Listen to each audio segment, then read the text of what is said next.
मृत्यु एक ऐसा सच जिससे दुनिया का कोई भी इंसान भाग नहीं सकता। हम अपनी पूरी जिंदगी यह सोचने में बिता देते हैं कि कल क्या होगा, लेकिन हम ये कभी नहीं सोचते कि मरने के बाद क्या होगा। क्या सांसें रुकते ही सब अंधेरा हो जाता है, या फिर शरीर खत्म होने के बाद एक नई और भयानक यात्रा की शुरुआत होती है। एक ऐसी दुनिया जहां न सूरज है, न चांद और न ही कोई अपना।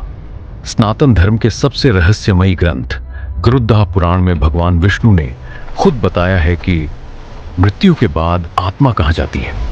यमलोक के दरवाजे से लेकर खून की नदी वैतरणी तक का वो 47 दिनों का सफर कैसा होता है। आज इस वीडियो में हम उस अनदेखे सफर पर चलेंगे। चेतावनी, अगर आपका दिल कमजोर है तो यह वीडियो अब भी बंद कर दें, क्योंकि आज हम वो राज खोलने जा रहे हैं जो आपको हिलाकर रख देंगे। चलिए शुरू करते हैं आत्मा की यात्रा। गरुड़ पुराण के अनुसार मृत्यु आने से कुछ पल पहले इंसान की आवाज बंद हो जाती है। वह अपने सामने खड़ी डीढ़े परिवार को देख तो सकता है, उनका रोना सुन सकता है, लेकिन चाहकर भी उनसे एक शब्द नहीं बोल पाता। उस समय शरीर के अंदर एक जलन, बर्निंग सेंसेशन महसूस होती है, जैसे 1000 बिच्छू एक साथ काट रहे हों। तभी उसे कमरे के कोने में 2 भयानक परछाइयां दिखाई देती हैं। ये कोई और नहीं, साक्षात यमदूत यमदूत होते हैं। शास्त्रों में इनका वर्णन बेहद डरावना है। काजल जैसा काला शरीर, गुस्से से लाल आंखें और हाथों में कालपाश, रोप ऑफ टाइम। इन्हें देखकर इंसान डर के मारे कांपने लगता है, मलमूत्र त्याग देता है, लेकिन भागने का कोई रास्ता नहीं होता। यहां एक बड़ा फर्क है। गरुड़ पुराण कहता है कि अगर मरने वाला पापी सिनर है तो उसके प्राण वैसे ही निकलते हैं जैसे किसी कांटेदार जादी को शरीर से खींचा जा रहा हो। आत्मा रोती है, चिल्लाती है, लेकिन यमदूत उसे जबरदस्ती खींच कर निकालते हैं।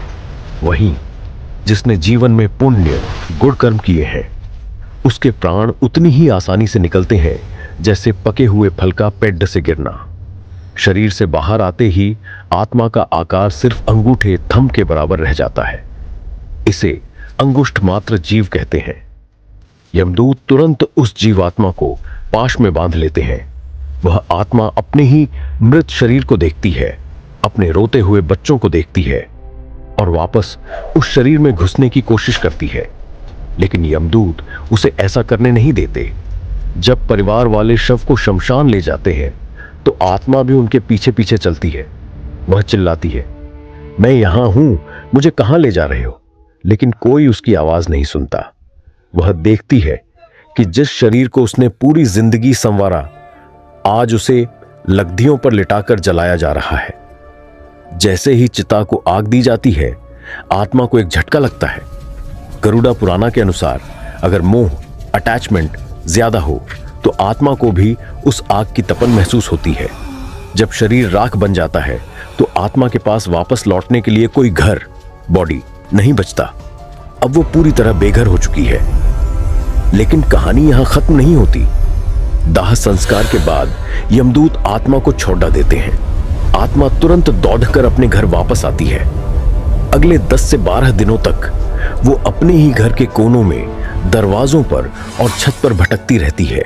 उसे भयानक भूख और प्यास लगती है, लेकिन बिना शरीर के वो न खाना खा सकती है, न पानी पी सकती है। यहीं पर पिंडदान का महत्व आता है। गरुड़ पुराण कहता है कि जो चावल और तिल के पिंड, राइस बॉल्स, बेटे द्वारा दिए जाते हैं, उनसे आत्मा का एक नया वातिवाहिक शरीर बनता है। पहले दिन के पिंड से सिर बनता है, तीसरे दिन से हाथ पैर और 10वें दिन तक वो छोटा सा अंगूठे थंब के बराबर शरीर पूरा तैयार हो जाता है। अगर 10 दिनों तक पिंडदान न किया जाए तो आत्मा को शरीर नहीं मिलता और वो प्रेत, गोस्ट बनकर हवा में भटकती रहती है, जिसे हम भूत प्रेत कहते हैं। लेकिन अगर विधि विधान से पूजा हो तो 13वें दिन यमदूत वापस आते हैं। अब आत्मा को अपने परिवार से हमेशा के लिए विदा लेनी पड़ जाती है, क्योंकि अब शुरू होने वाला है यमलोक का असली सफर। घर से निकलते ही आत्मा को यमदूत एक ऐसे रास्ते पर ले जाते हैं जो 86,000 योजन, लाखों किलोमीटर लंबा है। इसे पार करने में आत्मा को पूरे 47 दिन लगते हैं। गरुड़ा पुराना के अनुसार यहाँ की जमीन मिट्टी की नहीं बल्कि तपते हुए तांबे, हीटेड कॉपर जैसी होती है। न कोई पैडच है, न छाया और न ही पानी की एक बूंद। आत्मा भूख और प्यास से तड़पती है। वह चिल्लाती है, पानी पानी, लेकिन यमदूत उसे घसीटते हुए कहते हैं, तुझे पानी क्यों चाहिए? क्या तूने जीवन में कभी किसी प्यासे को पानी पिलाया था? यहां वही आत्मा सुख पाती है जिसके बेटे ने उसके लिए दान पुण्य किया हो। बाकियों को तो यमदूत कोड्डों से मारते हुए ले जाते हैं। और फिर सामने आती है इस यात्रा की सबसे खौफनाक बाधा, वैतरणी नदी, वैटर्नी रिवर।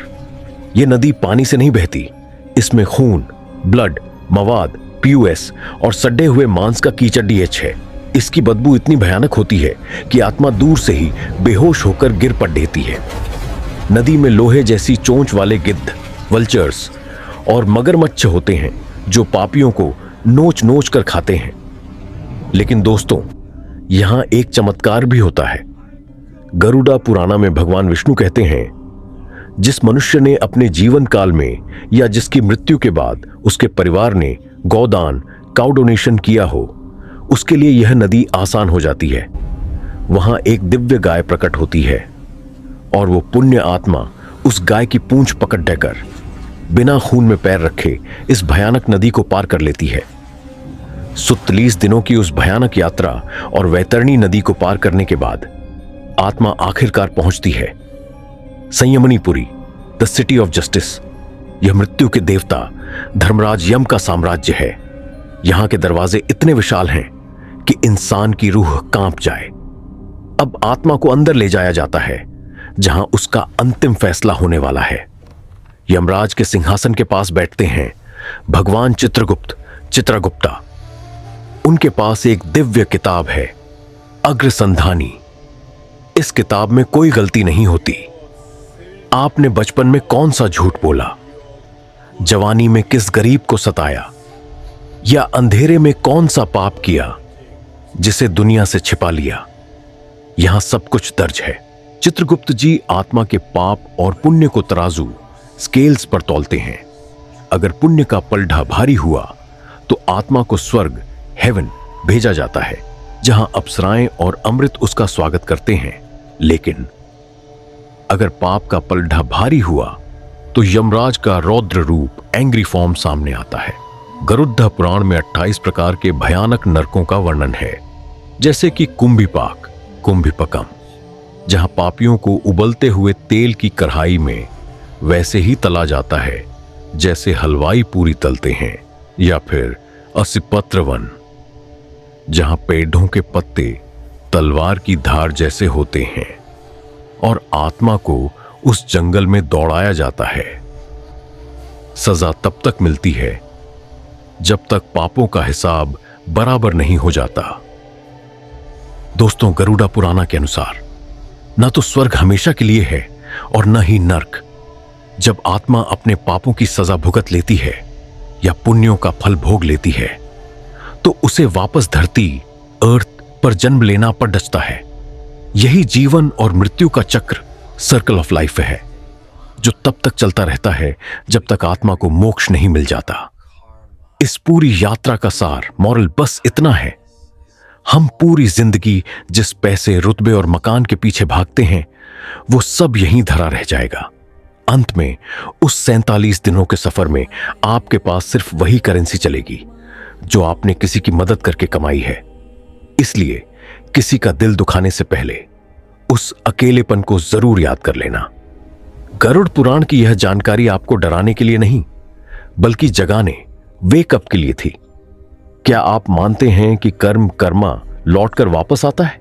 नीचे कमेंट में हार हार महादेव या जय श्री राम जरूर लिखें। हम देखना चाहते हैं कि कितने लोग धर्म को मानते हैं।